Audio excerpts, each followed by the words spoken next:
Hi, I'm a 35-year-old guy working in tech, living in a big city with my long-term girlfriend. Life's been pretty good for me lately. I've got a stable job, a cozy apartment, and a supportive partner who's been my rock through everything. But lately, things have gotten complicated with my mom, and I'm not sure what to do. Growing up, it was just me and my mom. My dad was never in the picture, and we didn't have much money. She worked multiple jobs, often late into the night, just to keep the lights on and food on the table. I remember her coming home exhausted, falling asleep on the couch in her work uniform. Even though we didn't have much, she made sure I never felt like I was missing out. She was the kind of mom who'd skip meals to make sure I was fed, who'd sell her jewelry to cover school field trips. Because of that, I've always felt like I owe her everything. Fast forward to now, I'm financially independent and doing well for myself, but my mom's situation hasn't really changed. She still lives in the small, rundown house I grew up in, and she's constantly struggling to make ends meet. She doesn't complain about it outright, but I know she's not in a great spot financially. I've helped her out here and there, paying for car repairs, sending her a few $100s when she needed it, but it's always been smaller amounts, and we never really talked about it afterward. A couple of weeks ago, though, she called me out of the blue and asked for $10,000. She didn't sugarcoat it or ease into the conversation. She just said she needed it for unexpected expenses and that it was urgent. I was caught off guard. That's a huge amount of money, and she didn't give me any specifics about what it was for. I asked her what the expenses were, and she just brushed me off, saying, "It's personal. Don't you trust me?"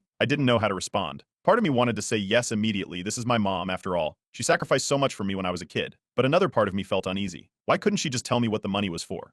And why did her tone feel less like a request and more like an expectation? It was like she assumed I'd just say yes without asking any questions. I talked to my girlfriend about it later that night. She's always been the voice of reason in my life. When I told her about the $10,000, her first reaction was to ask if my mom had explained what it was for. I told her she hadn't, and she frowned. "That's a lot of money," she said. "Maybe you should ask for some details before agreeing to it. And if you do help, you need to set clear expectations about repayment." Her suggestion made sense, but it also made me feel guilty. My mom raised me on her own. She gave me everything she could, even when she had nothing. Who am I to ask her for clear expectations now? But at the same time, this isn't the first time she's asked for money. Over the years, I've lent her smaller amounts, $200 here, $500 there, and she's never paid any of it back. We never even talked about it afterward. It was like those loans just disappeared into thin air. I decided to ask my older sister about it. She's 6 years older than me and lives on the other side of the country. We're not super close, but I figured she might have some insight. When I told her about mom's request, she wasn't surprised. In fact, she warned me not to give her the money. Apparently, my sister had a huge falling out with mom a few years ago over money. Mom had borrowed a large sum from her too and never paid it back. When my sister tried to bring it up, mom accused her of being selfish and ungrateful, and they haven't spoken much since. Hearing that made me feel even more conflicted. I don't want to end up estranged from my mom, but I also don't want to feel taken advantage of. It's not just about the money, it's about the way she's going about it. Her tone, the lack of transparency, the implied guilt trip when she said,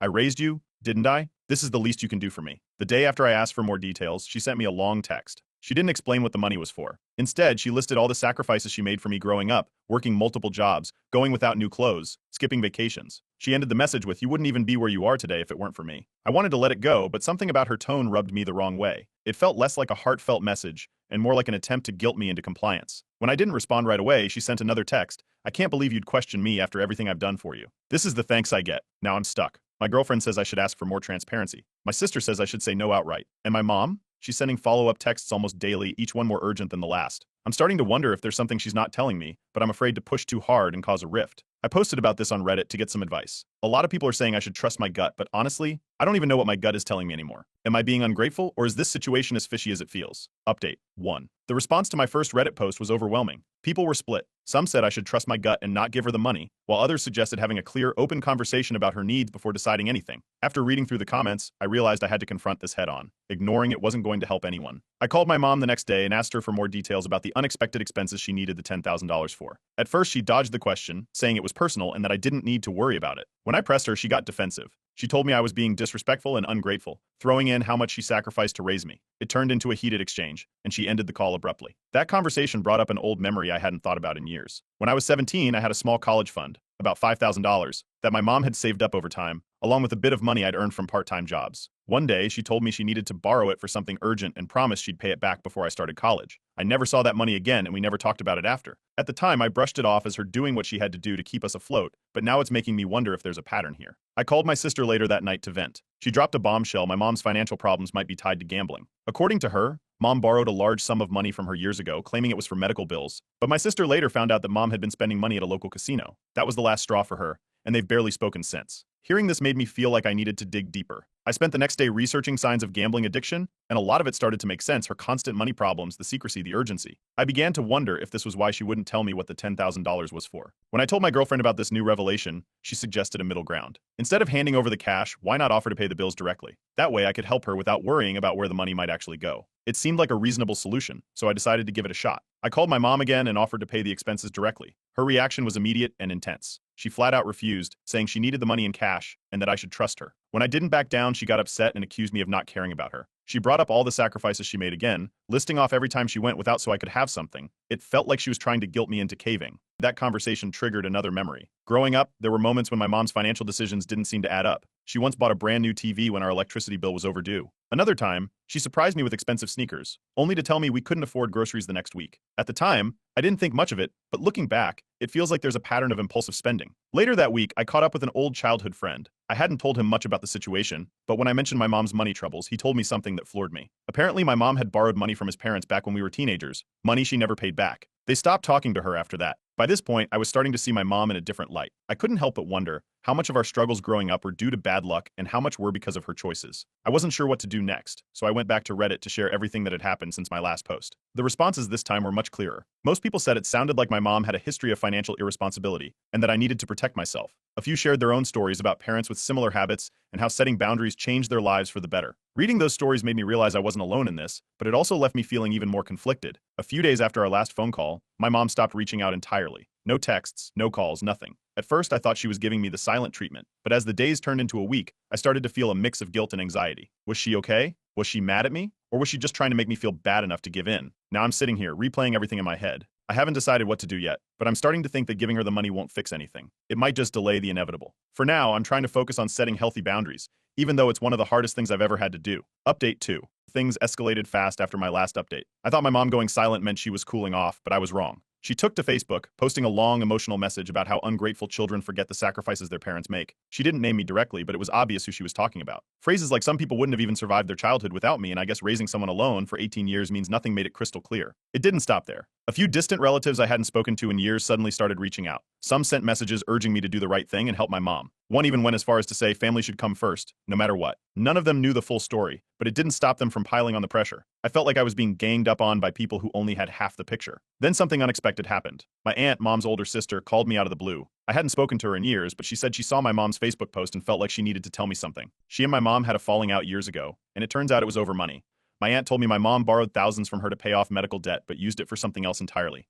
When my aunt confronted her about it, my mom cut ties and painted my aunt as the villain. Hearing this felt like déjà vu. Around the same time, my girlfriend suggested I look into whether my mom had taken out any loans. I didn't even know where to start, but with my aunt's help, I found out my mom recently took out a high-interest payday loan. It wasn't for a small amount either, it was in the 5-figure range. That explained why she was so desperate for cash, but it also raised more questions. What was she doing with this money? I decided it was time to confront her again. I called her, but the conversation went nowhere. She admitted the money wasn't for bills but insisted it was personal and refused to explain further. The call ended with her saying something along the lines of, "If you won't help me, I don't know why we're even talking." That one hit hard. After that, my girlfriend suggested I see a therapist. At first, I didn't think I needed it, but the more I thought about it, the more I realized I was stuck in a cycle with my mom. The first session was eye-opening. The therapist helped me unpack years of guilt and how my mom's constant sacrifices during my childhood made me feel like I owed her something. By the end of the session, we worked on setting boundaries. I decided to send her a message explaining that I couldn't lend her money unless she was willing to be transparent about how it would be used. I sent the message the next morning. It was straightforward but kind. I told her I loved her, but I couldn't keep giving her money without knowing what it was for.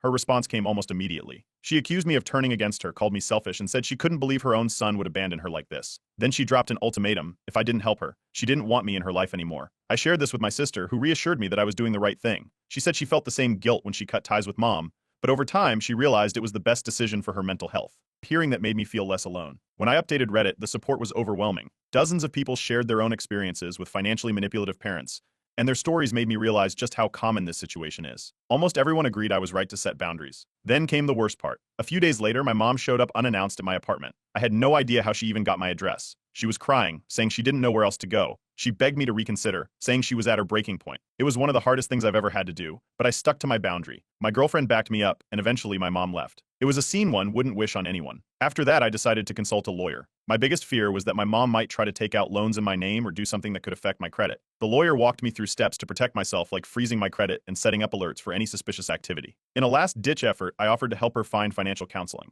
I even said I'd pay for the first few sessions. She rejected the idea outright, saying she didn't need some stranger telling her how to manage her money. At that point, I realized there wasn't much more I could do. I've been struggling with guilt ever since, but there's also a sense of relief. For the first time, I'm starting to feel like I'm not just a safety net for her, but at what cost? Have I lost my mom for good? Update 3. After the dramatic scene at my apartment, my mom went completely silent. No calls, no texts, not even her usual posts on social media. Weeks passed, and it was as if she'd vanished from my life entirely. At first, I thought she was just giving me the silent treatment to punish me, but as the days turned into weeks, I started to wonder if I'd pushed her too far. The silence started to mess with me. I began second-guessing everything. Maybe I should have just given her the money. It wasn't like I couldn't afford it, and it would have saved me from this mess. But every time I thought about caving, I remembered her refusal to be honest about what she needed it for. Still, the guilt hung over me like a cloud. One day, my sister called with an update. She'd heard through the grapevine that mom had been reaching out to other family members, sharing her version of events. Apparently, she was telling everyone that I refused to help her during her time of need, and that I'd abandoned her after all she'd done for me. My sister assured me that most of the family saw through it, especially those who'd had their own experiences with her,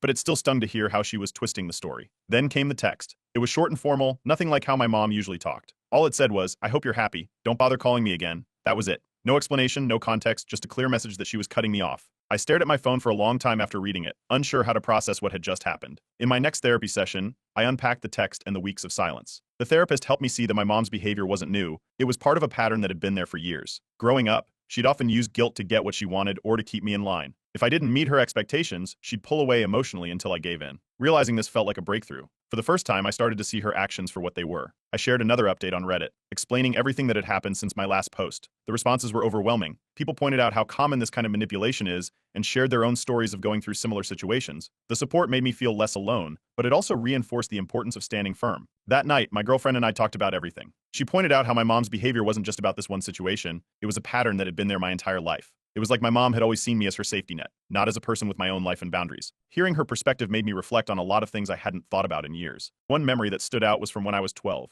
I'd been saving up for months to buy a new bike, doing odd jobs and skipping snacks at school to put money aside. When I finally had enough, my mom asked to borrow it for a family emergency. I never got that money back, and the bike never happened. At the time, I didn't question it, but looking back, it feels like another piece of a bigger puzzle. A few days later, my aunt called again. She'd been helping me piece together more about my mom's financial troubles and mentioned that unpaid bills were piling up in my mom's name. Some of them were for basic utilities, but others were for things like online shopping and luxury items. It painted a picture of someone who wasn't just struggling, but was also making poor financial decisions. Feeling like I needed to try one last time, I wrote my mom a letter. I kept it short but heartfelt. I told her I loved her and wanted to help, but only in ways that would actually improve her situation, like helping her budget or finding resources to manage her finances. I left the door open for a healthier relationship, but made it clear I couldn't keep being her safety net. Her response came a few days later. It was a single text, "Thanks, but I don't need advice from my child." It was dismissive, almost sarcastic, and it hit harder than I expected. It was like she wasn't even willing to consider that I was trying to help in a way that wouldn't enable her. Not long after, a close friend shared their own story about dealing with a manipulative parent. It was eerily similar, right down to the guilt trips and the public shaming.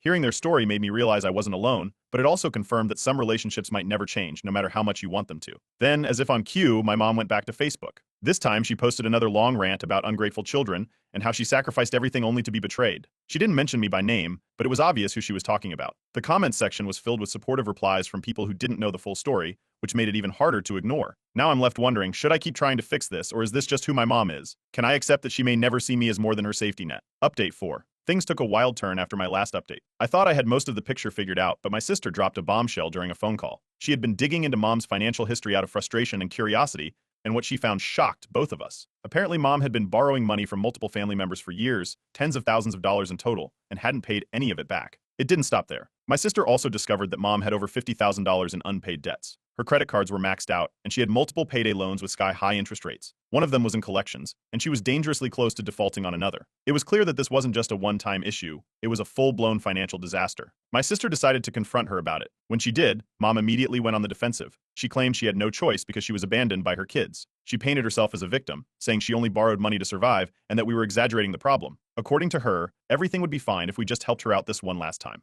At this point, my sister and I realized we couldn't handle this alone. We reached out to our aunt, the one who had been helping me piece things together, and decided to have a family meeting. It wasn't an intervention exactly, but we needed to figure out a game plan. The three of us agreed on one thing: we had to stop enabling Mom financially. Giving her more money wasn't going to solve anything. It would only make the problem worse. Unfortunately, Mom found out about the meeting. I don't know how she knew, but she left me a long, emotional voicemail the next day. She accused us of plotting against her and turning the family against her. She brought up every sacrifice she ever made for us and painted herself as the victim once again. Listening to it felt like a broken record. Every time she didn't get her way, she resorted to guilt and emotional blackmail. The next time I went to therapy, I brought this up with my therapist. She helped me understand that this kind of behavior wasn't my fault. My mom's choices were her own, and I wasn't responsible for fixing her problems. That session gave me the confidence to stick to my decision, even though it wasn't easy. Meanwhile, I followed my lawyer's advice and set up credit monitoring to make sure my mom couldn't take out loans in my name. I hadn't considered it before, but hearing about her debts made me realize it was a real possibility. It was a small step, but it gave me peace of mind. While I was holding firm, my mom started targeting my sister again. She called her repeatedly, using the same guilt tactics she'd tried on me. But my sister, inspired by how I'd been handling things, stood her ground. It felt like a small win in a situation that had otherwise been so overwhelming. I updated Reddit again to share what was happening, and the community was amazing. Dozens of people chimed in with their own stories about setting boundaries with manipulative family members. Some had cut ties entirely, while others found ways to maintain limited contact. Their advice and support helped me stay focused on what was best for me and my future. Then my aunt dropped another piece of the puzzle. She told me that this wasn't a new pattern for my mom. Long before my sister and I were born, my mom had a history of financial mismanagement. She'd even lost a significant family inheritance through poor decisions and risky investments. Hearing this made me realize that her behavior wasn't something that could be fixed with a single conversation or a lump sum of cash. This was who she was.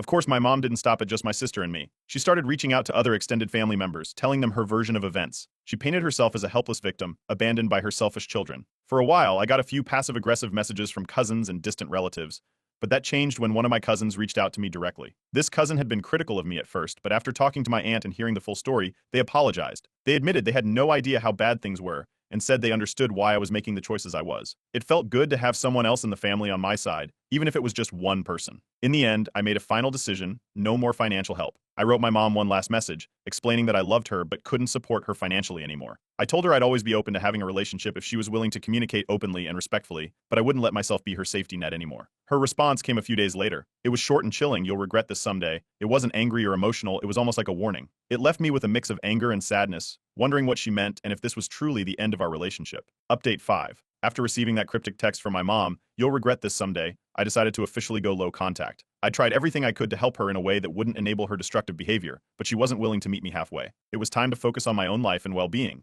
The first thing I did was take the financial safeguards my lawyer recommended. I froze my credit, set up monitoring alerts, and even double-checked all my accounts for any unusual activity. Thankfully, there was nothing alarming, but knowing I had those protections in place made me feel more secure. A week later, my mom lashed out again. This time it was through a long, dramatic email. She accused me of abandoning her, said I was brainwashed by my partner and sister, and listed all the sacrifices she'd made over the years in excruciating detail. She ended it by saying she hoped I'd never need help like she does, which felt like a curse more than a genuine wish. I didn't reply. There was nothing left to say. Meanwhile, my sister had been inspired by my progress and decided to start therapy herself. She told me how much of a toll our mom's behavior had taken on her over the years. Hearing her talk about it made me realize just how similar our experiences were, even though we processed them differently. For the first time in years, we started having honest conversations about our childhood and how we wanted to move forward. It brought us closer than we'd been in a long time. Amid all this, something amazing happened. I got a big promotion at work. My girlfriend and I celebrated with a nice dinner, and for the first time in months, I felt genuinely happy and light. It hit me how much better life was without the constant stress and guilt hanging over me. I didn't realize how much my mom's demands had weighed me down until I wasn't carrying them anymore. I shared one final update on Reddit, thanking everyone for their support and sharing how things had progressed. The responses were overwhelmingly positive. Many people told me they were proud of me for standing firm, and that my story had helped them in their own struggles with toxic family dynamics. It felt good to know that sharing my experience had made a difference for others. My mom, on the other hand, didn't stop her antics. She stopped contacting me directly but started posting vague, passive-aggressive updates on Facebook. Stuff like, "Some people forget where they came from, and when you're old and alone, don't blame anyone but yourself." It was frustrating to see, but I didn't let it get to me. I'd already made my boundaries clear, and I wasn't going to let her drag me back into her cycle of guilt and manipulation. Over time, some extended family members who had initially taken her side started to come around. My aunt, bless her, had been quietly spreading the truth about mom's financial history and the full extent of her behavior. A couple of cousins reached out to apologize for judging me without knowing the whole story. It felt like a small victory, but I was careful not to get too involved. I didn't want to risk getting pulled into any new drama. Throughout all of this, my girlfriend was my rock. She listened when I needed to vent, reminded me of my progress when I started to doubt myself, and always had my back. I don't know if I could have stayed as strong without her support. She even helped me brainstorm healthier ways to channel my energy, like taking up new hobbies and spending more time with friends. In therapy, I realized I'd made significant progress. I wasn't carrying the same guilt I had when this all started, and I felt more confident in my boundaries. My therapist and I decided to start winding down our sessions, but I left the door open to return if I ever needed help again. My relationship with my sister continued to improve, too. We joked that we were breaking the cycle and agreed to hold each other accountable for not repeating any of Mom's behaviors with our own family someday. It was comforting to know I had her by my side in all of this. Before fully closing this chapter, I wrote my mom one last letter. It wasn't long, but it was heartfelt. I reiterated my boundaries and expressed hope that we could someday rebuild our relationship on healthier terms. I didn't expect a response, and I didn't get one, but sending it felt like I was giving myself permission to move on. Since then, life has been surprisingly peaceful. I've picked up photography as a hobby, started going to trivia nights with friends, and even reconnected with an old college buddy. It feels like a weight has been lifted. For the first time in a long time, I'm living my life for me, not for someone else's expectations or demands. Looking back, setting boundaries with my mom was one of the hardest things I've ever done, but it was also the most necessary. It wasn't just about money, it was about reclaiming my life and refusing to be caught in a cycle of manipulation. I don't know what the future holds for our relationship, but I've learned that I can't control her actions or choices. All I can do is focus on being the best version of myself. And for now, that's enough.